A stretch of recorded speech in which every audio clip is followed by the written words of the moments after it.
Las conquistas incas utilizaron tanto la persuasión como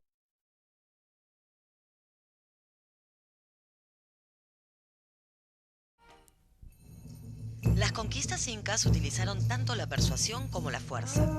El ejército fue uno de los instrumentos de su dominio y los incas se caracterizaron por su disciplina y orden en el combate. Es que ellos invadían, conquistaban, anexaban, pero nunca atacaban la religión de los pueblos, nunca atacaban la lengua de los pueblos, nada de eso, les dejaban inclusive a sus autoridades.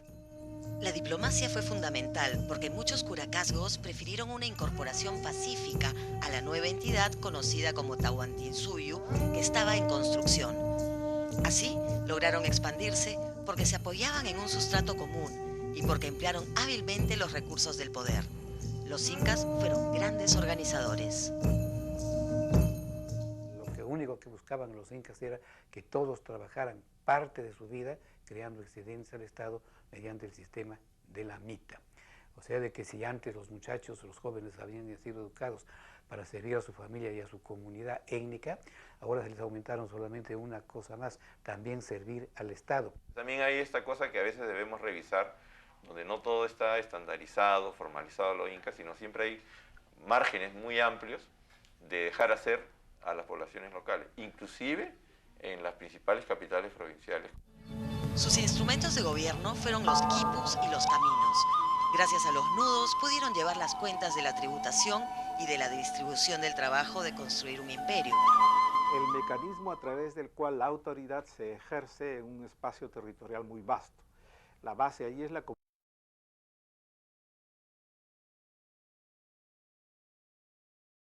autoridad se ejerce en un espacio territorial muy vasto. La base ahí es la comunicación.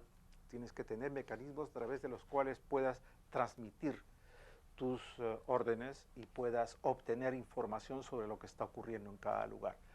Y para eso es la red de caminos. Los caminos pudieron mantener conectadas las partes de un mundo tan extenso, más aún si recordamos que salvo la vía marítima, todos los desplazamientos eran a pie. Con respecto a los caminos, tengo que manifestarles que tampoco fueron una creación de los incas. Estas vías ya existían en la época de Noche y de Nazca, porque eran necesarias para el control de los valles, de la producción, el transporte. Lo ampliaron enormemente los de Huari, los de Tiwanaku, y los incas los trataron de restaurarlos, de conservarlos, o de construir nuevas vías paralelas a las que ya existían. Por eso hay muchos lugares de la sierra peruana y en la costa también donde hay dos vías incaicas paralelas. Unas son las pre-incas y otras son las incas.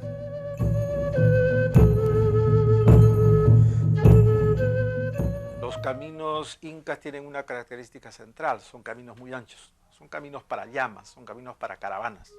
Esos caminos existían desde antaño y los incas reordenaron el sistema para darle gran fluidez.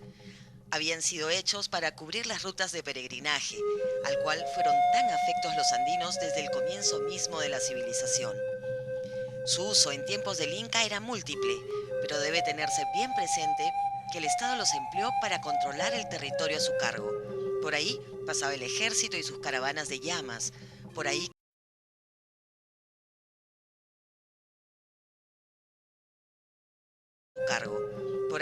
pasaba el ejército y sus caravanas de llamas. Por ahí corrían los chasquis, llevando noticias y órdenes.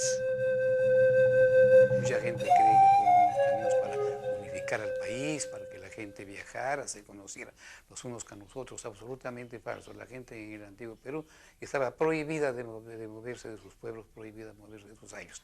Claro que habían grandes migraciones, pero cuando el Estado lo disponía, cuando al Estado le convenía el sistema de mitimaes. Los mitimaes eran ayllos, o a veces señas enteras, desplazados de un sitio a otro, cuyas distancias fluctuaban. Podían ser distancias que quedaban dentro de la misma provincia, provincias colindantes o en provincias lejanísimas a 1000 y a más de 1000 kilómetros cuadrados. Y eran la palabra mitimae quiere decir precisamente extranjero o forastero, pero no existía solamente un modelo de mitimaes. Yo he detectado la existencia de 13 tipologías de mitimaes. Las principales eran los deportados o para sancionarlos desde el punto de vista político, militar, por desleales. También había mitimayes fieles al Estado que los llevaban de un lugar a otro para mantener la paz. Eran como guarniciones militares al servicio del Estado. En el sistema de mitimayes intervenían todos, desde la alta nobleza de sangre hasta las clases más modestas, más humildes. Nadie se escapaba del sistema de mitimayes. Por eso decir que los mitimayes formaban una clase social que estaban ubicados en el peldaño más bajo.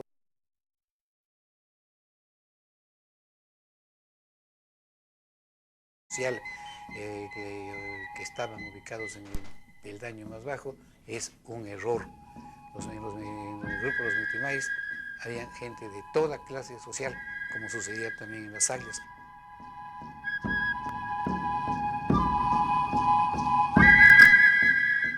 Eran hermanos Huáscar y Atahualpa.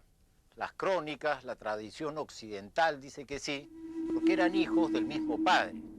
Pero en el Tahuantinsuyo, la familia, el sistema de parentesco, estaba determinado por la madre.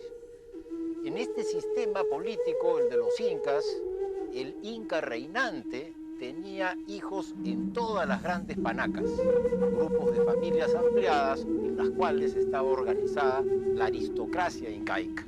El inca tenía hijos en cada una de las grandes panacas, en cada una de las grandes familias. Y estos combatían por el trono, por la sucesión, cuando el inca viejo moría.